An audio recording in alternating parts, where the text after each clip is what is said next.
और ईद की खुशियां अपनों में मनाने के लिए ईद के रोज भी परदेसियों की वापसी जारी है। मुख्तलिफ वजूहात की बिना पर घरों को ना जाने वाले परदेसी आज अपने घरों को रवाना हो रहे हैं। मजीद बता रहे हैं आतिफ परवेज।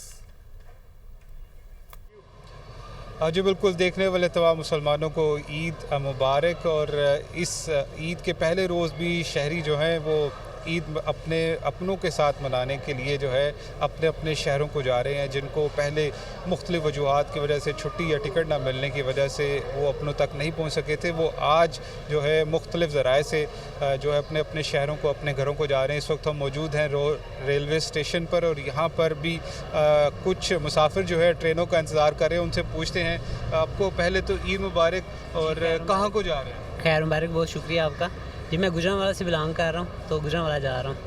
तो गुजरांवाला में फैमिली? हाँ जी, फैमिली है, घर वाले हैं। तो इधर मेरी ड्यूटी है लाहौर में, तो इसलिए मैं अब छुट्टी मिली है तो मैं जा रहा हूँ घर। क्या कहेंगे ईद के मौके पर? जी मैं सबको कहूँगा, सबको ईद मुबारक कहूँगा और सबको कहूँगा कि खुशियों में दूसरों को भी शरीक रखें। अपने से जो छोटे हैं उनसे प्यार करें, गरीबों का ख्याल रखें लाजमी। यही पैगाम है कि इस ईद के मौके पर जहां आप खुद खुशियां मना रहे हैं, वहीं अपनी खुशियों में दूसरों को भी शरीक करें। और बकरा ईद है तो गोश्त जो है उसको जो सुन्नत के मुताबिक तकसीम भी करें। जी।